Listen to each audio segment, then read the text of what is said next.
Je ne sais plus comment on fait. Bonjour Martine, bonjour Martin, j'espère que vous allez tous très bien. Ça fait longtemps, très longtemps qu'on ne sait plus parler les amis. Alors je parle pas trop fort parce que j'ai réussi à endormir le mioche. Vidéo du grand retour de Martine sur les réseaux sociaux, sur les internets. Les amis, j'ai accouché le 29 janvier.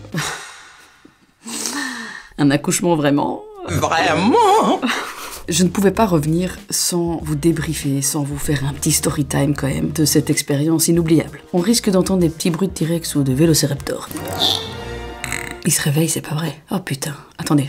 Eh bien, c'est un échec. Je vais devoir aller le donner à son père. A few inches later. Voilà, désolé, je peux hausser le ton cette fois-ci. Nous voilà seuls, sans le monstre. Alors les amis, je ne pouvais pas revenir sans vous parler brièvement, vous faire un petit story time de cette nouvelle vie avec 2 enfants. Ah, c'est sport, hein, on va pas se mentir. It's sporty. J'ai très hâte, en tout cas, de vous raconter ces rebondissements dignes d'un film, dignes d'une bonne comédie romantique américaine, qui a failli tout simplement se terminer par un bébé caca, j'ai envie de l'appeler, hein. Voilà, qui a failli naître sur les toilettes. Vraiment une expérience inoubliable, vraiment magique. En tout cas, avant de rentrer dans le vif du sujet, rapidement, j'aimerais remercier le tout premier sponsor de ce retour sur YouTube. J'aimerais remercier toute l'équipe évidemment d'Herborian. Vous avez sûrement dû voir passer les nouvelles pépites qui ont été lancées par la marque Herborian ces derniers jours. Alors la gamme Skin Therapy, on la connaissait déjà avec le fameux sérum en huile de chez Skin Therapy, hein, cette huile, ce sérum à appliquer le soir. Je parle évidemment de ce produit qui est devenu un iconique de la marque. Toujours 17 super ingrédients, toujours les mêmes bénéfices de la peau et également des résultats assez bluffants en une seule nuit. Eh bien la gamme Skin Therapy vient accueillir 2 nouveautés. On va retrouver ce sérum lacté. C'est exactement le même produit que celui-ci. Par contre, il y a quelque chose d'ultra important qui change, c'est la sensorialité, c'est la texture. Elle est complètement différente, il n'y a rien à voir. On est vraiment sur toujours un produit biphasé à secouer, mais une texture beaucoup plus légère. On va retrouver, attention, pas moins de 17 super ingrédients et ces ingrédients vont cibler 7 bénéfices de la peau. Donc on a la texture évidemment, l'uniformité du teint, la luminosité, les rides, les ridules. On va avoir un aspect repulpé, une nutrition vraiment renforcée, une souplesse aussi au réveil assez dingue. On est clairement en fait sur une night routine qui va traiter tous les aspects de la peau en seulement 2 produits. Et ce qui est vraiment génial, c'est que les résultats, eh bien, ils sont visibles en une seule nuit. Très important de bien le secouer. L'autre aussi, on le secoue, c'est vraiment une formule biphasée. Et alors on applique que quelques gouttes, pas besoin encore une fois d'aller s'en tartiner plein la tronche. Un autre produit que je teste, c'est ceci, hein, c'est la crème Skin Therapy Eye qui est également absolument incroyable. On va retrouver 9 super ingrédients dans un seul produit et d'ailleurs ce produit il agit sur tous les aspects du contour de l'œil, les poches, les cernes, les rides, les ridules, l'éclat, l'hydratation, la nutrition, la texture et encore une fois un résultat vraiment bluffant en une seule nuit. On débute évidemment toujours d'abord avec les yeux, on laisse poser et puis on vient appliquer le reste. D'ailleurs pour laisser poser, regardez ce que j'ai reçu, c'est arrivé dans la boîte aux lettres les amis, it's really cute. On est sur des petits patchs réutilisables en silicone. Et bien écoutez, j'ai pas eu ce truc là au moment où j'ai testé ma crème, donc let's try it. Ah, ils sont épais de ouf, hein. On dirait des petits coussins. Franchement, je mets pas plus que ça moi. D'ailleurs les amis, j'ai évidemment mon offre chez Herborian, j'ai mon petit code promo, le code Gaël qui vous donne 20% de réduction sur l'intégralité du site herborian.fr. Alors attention, ce code il n'est juste pas valable pour les kits, pas valable non plus sur les soldes et les coffrets. Par contre, la livraison elle vous est offerte les amis en France, en Belgique, au Luxembourg. Et dès 50 € d'achat, avant remise, eh bien vous recevez ce petit eye patch for free. Ah ouais, il y a vraiment toute une partie collante. Et bien voilà, des petits papillons. Ma grossesse, commençons par le commencement. J'ai énormément de chance parce que, comme pour Jake, j'ai eu une grossesse. Cette seconde grossesse a été vraiment très cool. C'est-à-dire que, mis à part les petits couacs de grossesse un peu classiques, hein, j'ai envie de dire, envie de pisser, surtout vers la fin de la grossesse, envie de pisser toutes les 5 minutes, bon, c'est insupportable. Le mal de dos, le fait de ne pas savoir dormir correctement, les petites nausées que j'ai pu avoir en début de grossesse, mis à part ces petits trucs un peu chiants, j'ai pas eu de complications, j'ai pas eu des stress liés à peut-être une mauvaise position du bébé ou des mauvaises nouvelles qu'on peut t'annoncer tout le long d'une grossesse ou un diabète de grossesse, enfin ce genre de choses, tu vois. J'ai pas eu tous ces soucis-là, donc j'ai vraiment une grossesse plutôt sereine, malgré beaucoup de travail et la fatigue de devoir combiner tout ça, et puis surtout le fait d'avoir un autre enfant, hein, c'est-à-dire qu'on a un premier petit garçon, et c'est vrai que une seconde grossesse en ayant évidemment des enfants, c'est vraiment tendu. C'est-à-dire que le truc de je m'allonge et je me repose quand je suis vraiment fatiguée, c'est très compliqué. C'est très compliqué parce que c'est pas possible. Il faut s'occuper du premier. Et donc c'est vrai que le niveau de fatigue, il est incomparable avec la première grossesse. Où là, pour le coup, en plus d'avoir une grossesse géniale, sans aucune complication, quand j'étais pas en train de travailler, je pouvais vraiment me reposer. J'avais vraiment des moments off, des week-ends à checker des séries, se reposer. Dès que t'as un vrai coup de mou, vraiment t'es chill. Ce n'est plus possible. C'est-à-dire que pour pouvoir avoir des vrais moments de repos, on use d'astuces, papy, mamie, essayer de garder le petit peut-être un jour ou deux pour pouvoir juste aussi un peu souffler un week-end. Voilà, des choses évidemment auxquelles, des choses qui n'étaient pas problématiques forcément pour une première grossesse. C'est vrai que le niveau de fatigue, tendu.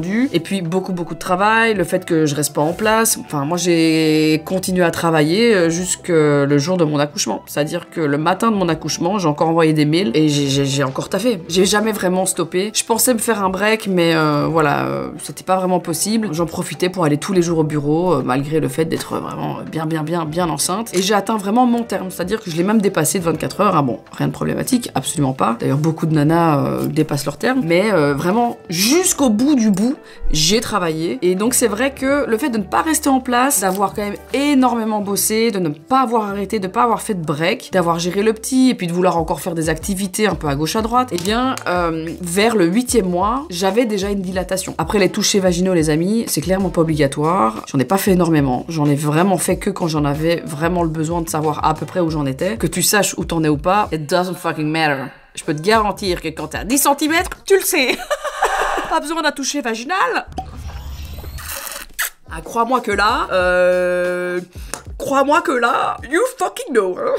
Donc, je vais enlever ça du coup. Hop là. Et alors je les remets dans le petit sachet. Donc le fait de ne pas avoir vraiment fait de break, j'ai été rapidement déjà un peu dilatée, c'est-à-dire que vers le 8e mois, j'étais déjà ouverte à 2 cm. Bon, ça ne veut absolument rien dire, je vous le dis tout de suite. Pour Jake, j'ai eu le même coup. À 8 mois aussi, j'étais déjà ouverte à 3. Et je suis restée ouverte à 3 pendant des semaines. Ça ne veut absolument rien dire, mais en tout cas, voilà, j'étais déjà un petit peu dilatée, un petit col un petit peu qui se ramollit.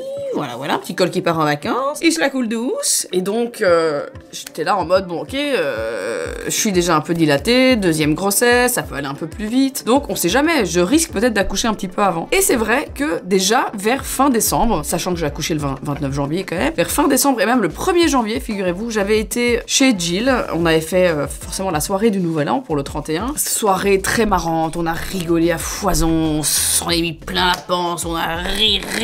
Évidemment, quand tu rigoles, qu'est-ce qui se passe? Tu libères un max d'endorphines, vraiment l'hormone du bonheur, de l'ocytocine à foison, et évidemment, qui dit toutes ces hormones du bonheur qui se libèrent, ça aide à accélérer le travail, et parfois c'est vrai que ça peut donner des contractions. Et c'est vrai que le 1er janvier, dans la nuit du 1er janvier, je me suis dit, ok, c'est bon, ça y est, c'est ce soir.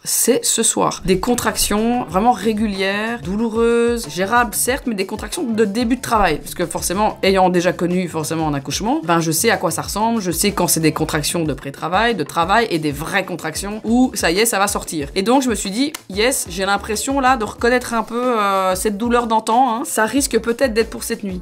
En fait, pas du tout. Après quelques heures, ça s'est complètement...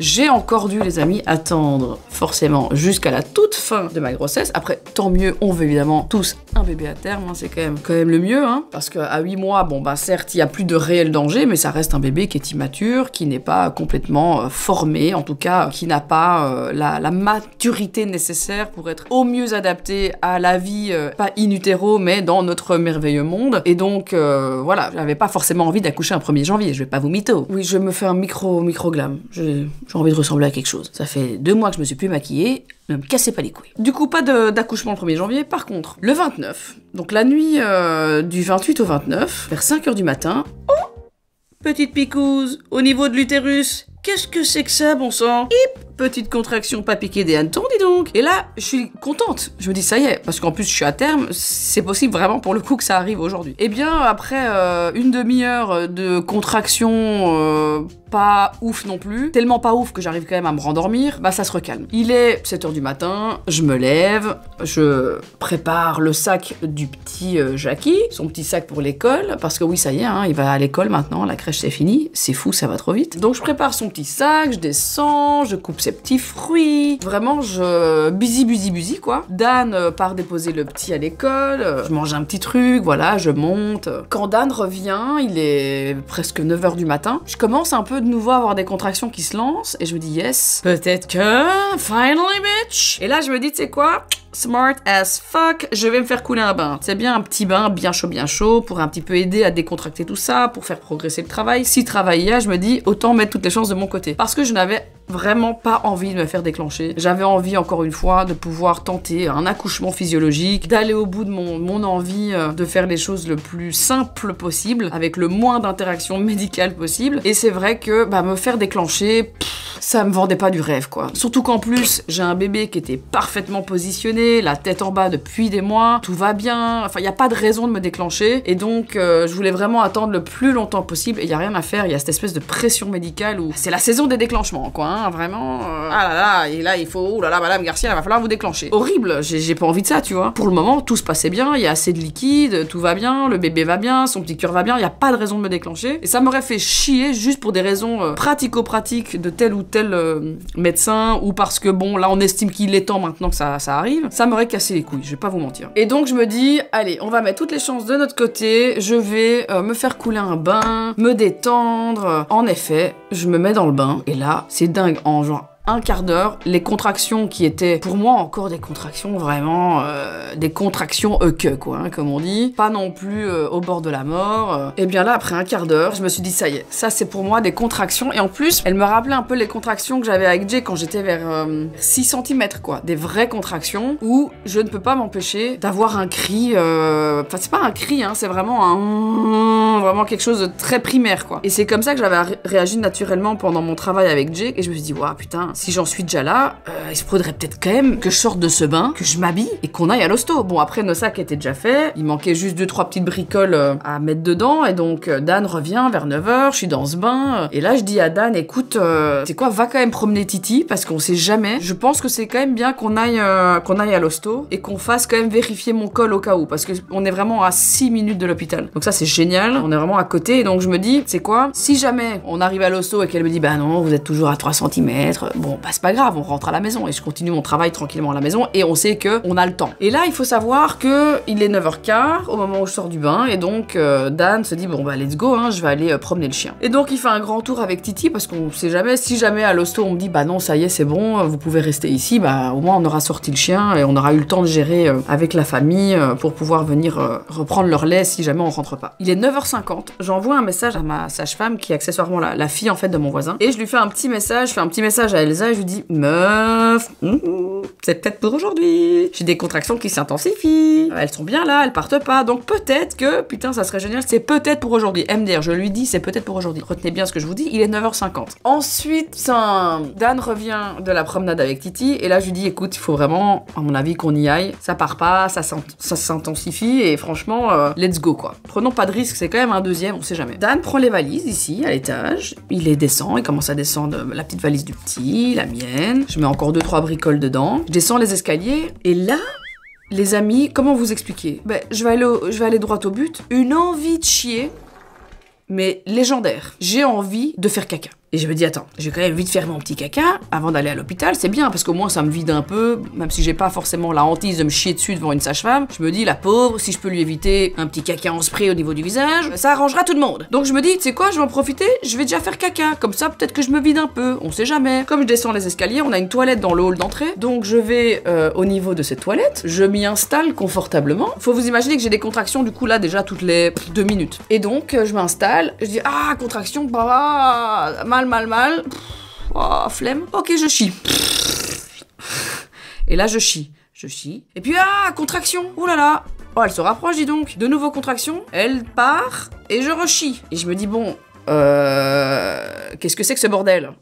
Parce que là, le timing il me plaît pas trop là. Ou je chie ou j'ai une contraction, il y a un truc chelou. Et c'est dingue comme quand tu es dans une espèce de douleur et que t'as mal et que tu réfléchis plus trop comme il faudrait, tu vois. Je me dis, mais meuf, évidemment que t'as envie de chier. Pourquoi t'as envie de chier en fait entre toutes tes contractions? C'est parce que bébé, il est en train tranquillement de descendre. Ça veut dire que bébé, il pousse sur ton petit rectum. Bébé pousse sur, voilà, sur ce qui doit sortir, quoi. Mais à ce moment-là, moi, je suis complètement teubée, je suis dans mon délire, je suis dans mes contractions, dans mes... entre chaque envie de faire caca. Et je pense pas du tout qu'en fait, c'est peut-être parce que je suis en train d'accoucher, en fait, que j'ai envie de chier. Obvious, en fait. Et donc, Dan m'entend avoir les contractions, ne pas être bien, avoir mes petits cris entre deux, et puis faire caca, puis j'essaye de m'essuyer à chaque fois, je me dis bon allez, on y va, et en fait, ah putain, j'ai de nouveau une contraction, je sais pas me lever. Là, j'ai Dan qui s'approche, pour pas vous le dire vulgairement, s'approche bien au niveau du tunnel. Et il regarde et il me dit, ouah, il devient blanc comme un linge, il me dit, il faut vraiment qu'on parte maintenant. Ce que je n'avais pas compris, c'est que Dan avait une vue au niveau de ma vulve, qui était tout simplement en train d'accueillir, hein, finalement, notre progéniture, hein, donc il fallait absolument quitter cette toilette. Et alors c'est marrant parce que j'ai une réaction complètement stupide où je dis mais attends, je vais essayer de m'essuyer, prends-moi un water wipe, ça va être plus simple à m'essuyer. Et Dan me dit très crûment, hein, mais on s'en fout en fait. Ne t'essuie pas, va avec ton cul plein de merde dans la bagnole et on va aux urgences parce que là tu es tout simplement en train d'accoucher mon amour. Et donc, comment vous dire, je relève mon pantalon, tant bien que mal, et alors je marche vers la voiture, enfin je titube, je tente une marche approximative avec mon pantalon à moitié levé, hein, j'avais encore le cul à l'air, probablement plein de merde en allant vers la bagnole. Et alors, impossible de m'asseoir. Physiquement, impossible d'écraser ma vulve. Et là, je me dis, waouh, oh my god. Si je ne sais vraiment plus m'asseoir, c'est que ça pousse, quoi. Ça pousse. Et donc, je me mets comme ça, dans la voiture, le dos face à la route, je tente de mettre ma ceinture de sécurité comme je peux, les 6 minutes forcément les plus longues de ma vie, hein, pour arriver jusqu'à l'hôpital. Là, on se gare devant les urgences, on va même pas se mettre sur une place de parking, on se gare devant, sur un endroit complètement interdit, mais bon, peu importe, Dan me drop là, il y a un brancardier qui m'entend un peu gueuler, voilà, le pauvre, il a dû avoir un peu pitié, il m'a ramené une chaise roulante, et nous amène tout de suite, parce qu'il a quand même compris que, voilà, je n'ai pas à faire un petit monito de contrôle, quoi, hein.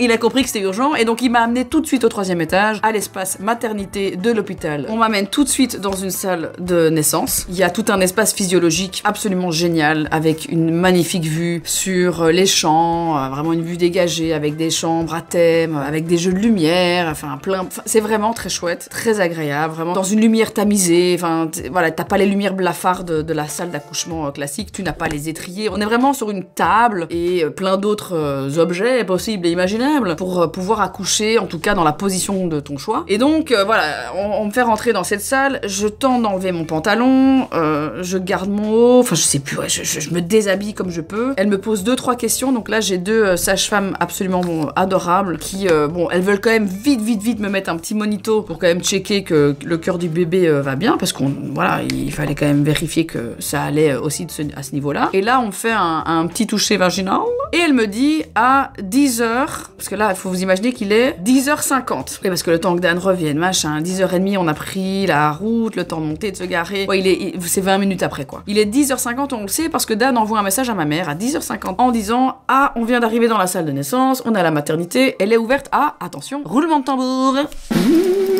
8 cm.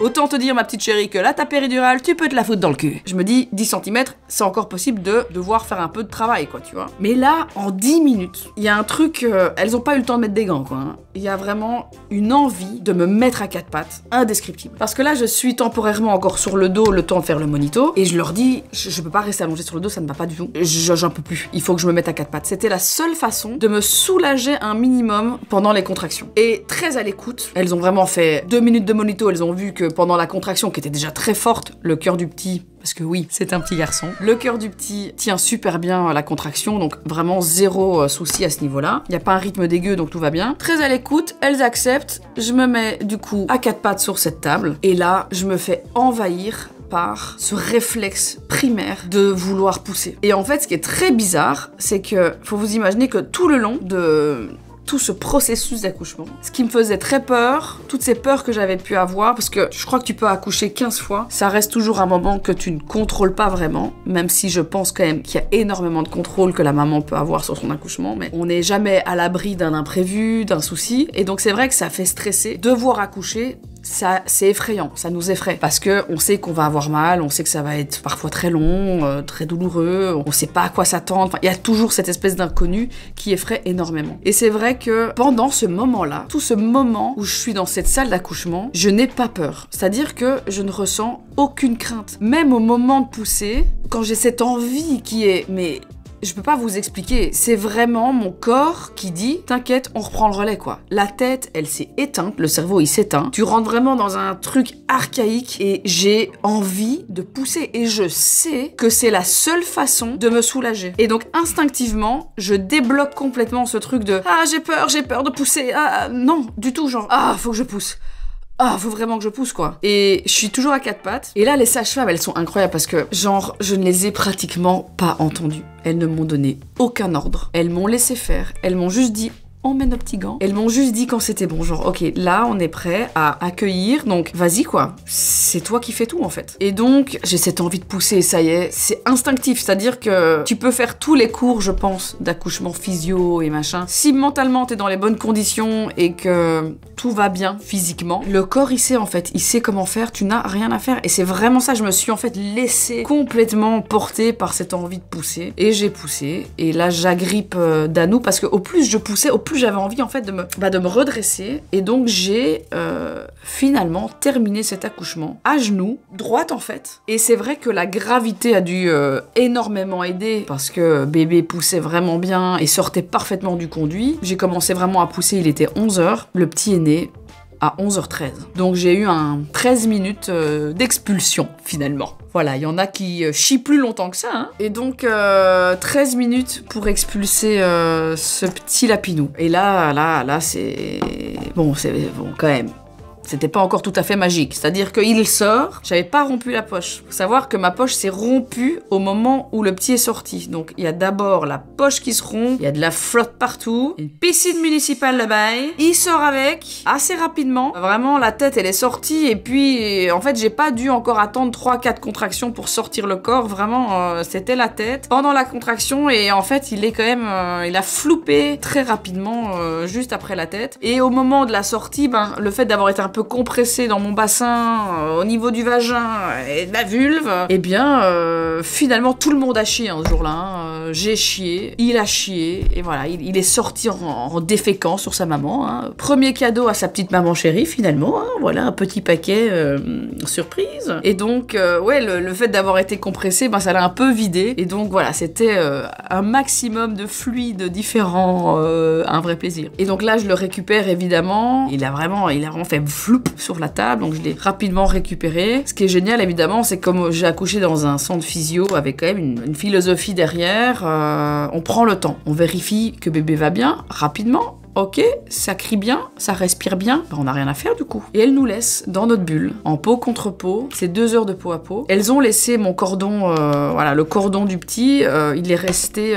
en fait, elles ont coupé le cordon quand le cœur du placenta, vraiment quand le cœur a cessé de battre, en fait, quand le cœur a cessé de battre dans le cordon, c'est là où elles l'ont coupé. Et du coup, elles m'ont laissé tranquillement, bah, grâce évidemment aussi au fait d'avoir le petit sur moi, de donner le sein tout de suite, t'as de nouveau une explosion d'ocytocine, quoi, tu vois, et donc ce qui permet aussi à la libération du placenta, parce que moi pour mon premier, ben j'ai une hémorragie quand même à la délivrance, c'est-à-dire que mon placenta il est pas sorti à 100%, donc je vous passe les détails, mais il a fallu aller récupérer le bout qui manquait, enfin vraiment pas fun, et donc c'est vraiment cette partie du placenta c'était un peu traumatique et j'avais très peur de ça. Je pense que c'est ça qui me faisait le plus peur en fait, outre le fait d'accoucher, je pense que c'était surtout de nouveau comme ça, avoir un souci avec le fait que le placenta ne sorte pas bien, ou pas assez vite, ou pas entièrement. Et là, bah, pas du tout. C'est sorti tout seul, en fait. J'ai vraiment eu de nouveau des montées de contraction et j'ai fait 2 poussées. Mais là, par contre, c'est un foie de veau, quoi. C'est un truc tout mou, tout chaud. Ce n'est absolument pas douloureux. Enfin, ça n'a rien à voir avec ce que tu viens de vivre avant. Alors, évidemment, j'ai eu la chance de ne pas avoir eu de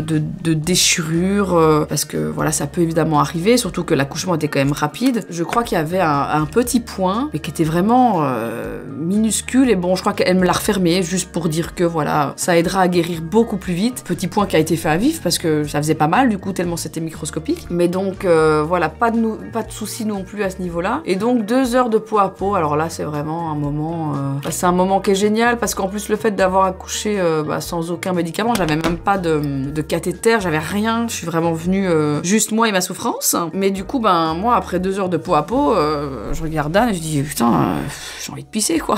Une urine bien jaune, bien chaude. Et du coup quand il n'y a pas de péridurale, quand il n'y a pas de complications, quand il n'y a pas tout ça, c'est vrai que on se lève assez facilement. Et donc j'ai pu me lever directement après avoir, 2 heures évidemment après avoir accouché. Et j'ai été faire, avant qu'on monte en chambre, j'ai été faire mon petit pipi dans la chambre dans la salle d'accouchement, sans aucune douleur, voilà, il y a vraiment tout ça aussi qui joue dans un accouchement physiologique, c'est qu'évidemment on récupère très très très très vite. Il est pas mal ce mascara, c'est un cadeau que j'ai reçu de la marque Gucci, pas mal du tout hein. Et donc voilà, évidemment là on monte en chambre et c'est une nouvelle vie qui commence avec ce deuxième petit cœur de beurre. Et donc j'ai accouché le 29 janvier à 11h13 d'un petit garçon qui s'appelle Joe Lewis. Alors comme Jake Dean, hein, notre premier petit garçon, moi j'adorais Dean. Dan il voulait Jake et j'ai dit on va faire Jake Dean avec un petit tiré comme Jean-Christophe mais beaucoup plus stylé. Et c'est vrai qu'ici j'adorais encore une fois un prénom, lui en adorait un autre et on s'est dit on a qu'à tout simplement les lier et donc voilà, notre petit Joe a vu le jour à 11h13 le 29 janvier et c'est vraiment intense parce que c'est un chamboulement encore une fois. Et ce qui est dingue c'est que ton cœur, en fait, on m'a souvent dit oui, quand t'as un deuxième enfant c'est ton cœur qui, voilà, t'arrive à donner de l'amour à l'un et à l'autre, autant pour l'un que pour l'autre. Et en fait, je pense que c'est pas tout à fait ça. Pour moi, c'est vraiment le cœur qui se dédouble. Et il n'y a pas je coupe mon cœur en deux et je donne un peu à l'un et à l'autre. Il y a vraiment cette espèce de dédoublement de l'amour qui est inexplicable. Et puis, c'est très perturbant aussi parce que je revis un peu vraiment le début avec Jake parce que physiquement, ils sont identiques. Genre, on compare des photos de naissance de Jake et de Joe. Genre, vraiment, si Dan mélange les photos, je crois que même moi, je pourrais pas dire qui est qui, tellement ils se ressemblent. On dirait des jumeaux. Ils ont les mêmes mimiques, parce que là, il a 4 semaines déjà. Et c'est vrai que physiquement, c'est ultra perturbant. Est-ce que je mettrais pas un peu un truc sur la bouche là? J'ai reçu ça de la marque MAC. J'ai reçu tous les nouveaux nudes. Je me dis why not en fait? Est-ce que je testerais pas un petit nude là? Je vais mettre lequel? Je vais me faire vite un petit contour. Et donc voilà, j'ai accouché le 29. J'ai eu 18 jours par contre de congé mat. C'est un peu court, je vais pas vous mentir. Mais j'ai tellement de travail et qu'en fait je me rends compte que ça me stresse plus de rester à la maison et de pas avancer. Et je me dis autant reprendre déjà un peu quelques jours au bureau. Et puis je l'ai fait plus cool évidemment, hein. Je rentre dès que je peux pour prendre le relais avec le petit et puis de gérer aussi Jake hein, qui demande évidemment beaucoup d'amour et beaucoup d'attention depuis l'arrivée de Joe, malgré le fait que je trouve quand même que ça se passe très bien. Je m'attendais à beaucoup plus de soucis en termes de jalousie, voilà, ça allait peut-être un peu plus compliqué et en fait ça va de mieux en mieux et en fait il est très content avec son petit frère, ils sont très mignons. C'est vraiment bizarre hein, de voir son premier garçon accueillir un petit frère et de le voir lui faire des bisous. Et enfin, c'est vraiment avec mon cœur de maman, ça me chamboule de ouf, quoi. C'est vraiment... c'est un truc de fou, quoi. Donc voilà, c'est vraiment du bonheur de dingue, quoi. C'est vraiment fou. Ah, les hormones.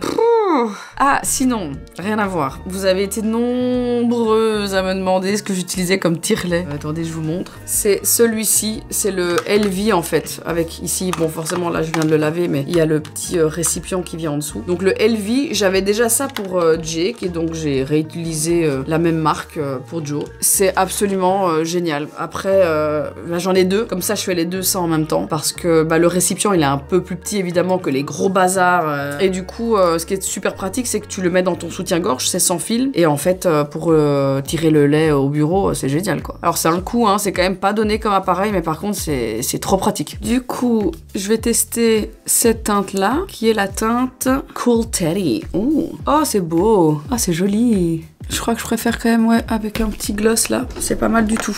En tout cas, merci Mac pour ces petits cadeaux. I love it. Et donc voilà les amis, le récit de cet accouchement absolument merveilleux. Je pense que je pouvais pas vivre un accouchement mieux que celui-là en fait. Il a été rapide. En tout cas voilà, j'espère que ce récit vous aura peut-être fait rire aussi, j'espère. Parce que voilà, il y avait quand même des moments assez drôles, hein, assez loufoques.